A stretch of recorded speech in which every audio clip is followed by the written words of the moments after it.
You know, that's January the 13th, 1990, that song was 23 years old. Can you believe that? I can't believe how time is flying. Seems like only yesterday I was on the London Palladium, you know, and I was doing my first show on it, and that's when I introduced Release Me, and I know exactly what you think. I know exactly what you think. You think, oh my God, oh my God. 23 years has gone by and he looks so young. We're just having fun. We're just having another little toast. Happy bloody Christmas. Good health. Here's to you, and here's to me, and here's to friends we shall always be. Doctor told me to keep drinking.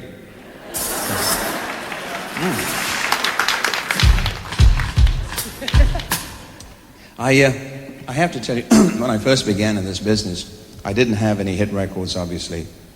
And I do this part of my show because I always like to remember my beginnings, you know.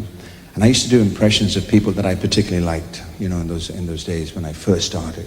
And there was, of course, the great Frankie Vaughan. I used to come up and go, give me the moonlight, give me the girls, and leave the rest to me. He's wonderful. He's a wonderful guy. But the people I used to try and get hold of also was people like Jerry Lewis and Dean Martin, you know. And, well, Jerry Lewis was difficult, very difficult, trying to get that voice. I used to look in the mirror,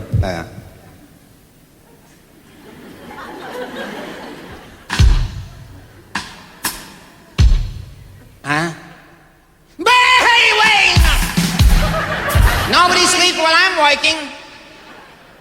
I was driving down the highway in a car. And a cop stopped me and said, hey, buddy, where'd you get the car from? I hope the joke is good. Where'd you get the car from? And I said, I did. I saw it parked outside a cemetery. I thought the owner was dead, so I took it behind. Oh, whoa, this is great. It's a Dean Martin.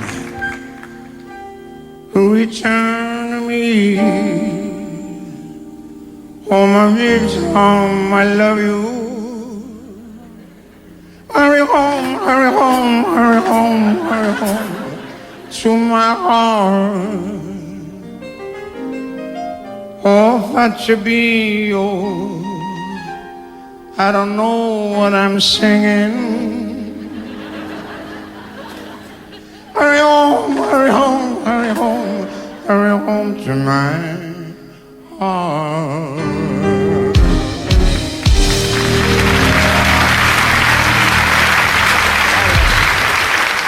Thank you. Thank you. And of course, you know, I met this next man who's absolutely, since was probably the best performer I ever met in my life. It was the king of rock and roll. And he once gave me some very profound advice. And I took heed, because he said it to me like this.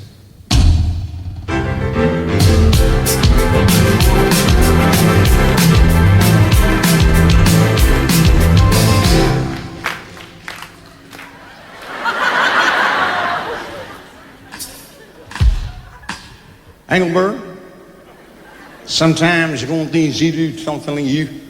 Say I get myself on one thing, you do something, sit down, well, you get my legs going, that thing, everything, left, chip one thing, a sex we do. Sometimes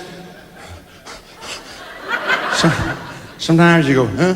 And I'm saying, sometimes one thing is get myself on one thing, put my legs to get my guitar and everything, and get my legs out, all that thing.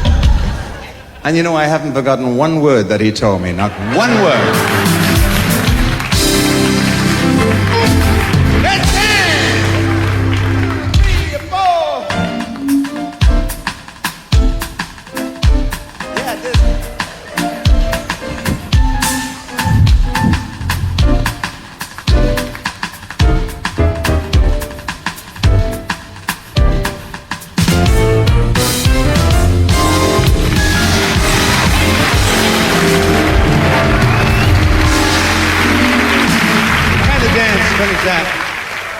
I used to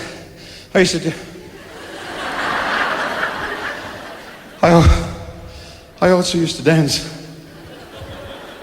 But I tell you, once you hit 32, it's all over.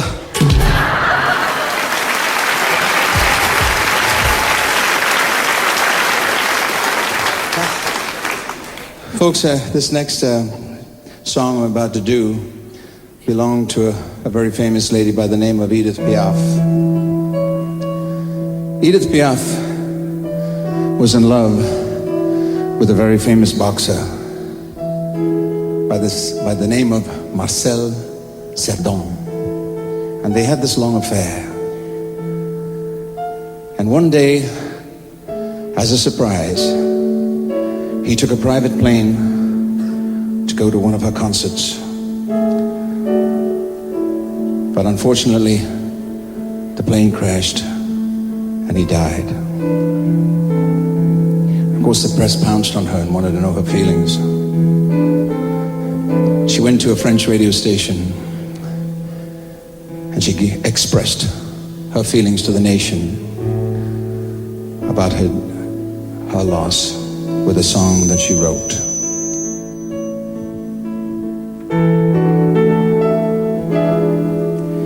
If the sun should tumble from the sky, if the sea should suddenly run dry, if you love me, really love me, let it happen, I won't care.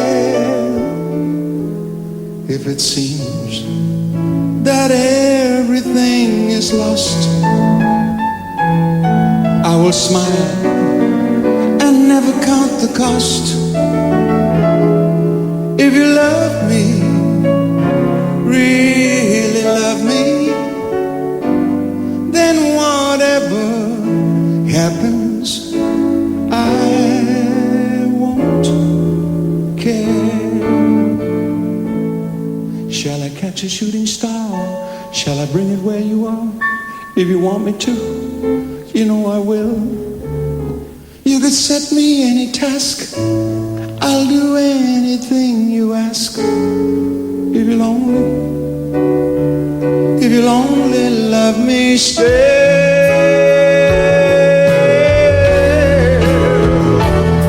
When at last my life on earth is through, I will share eternity with you. If you love me, really love me, then whatever happens, I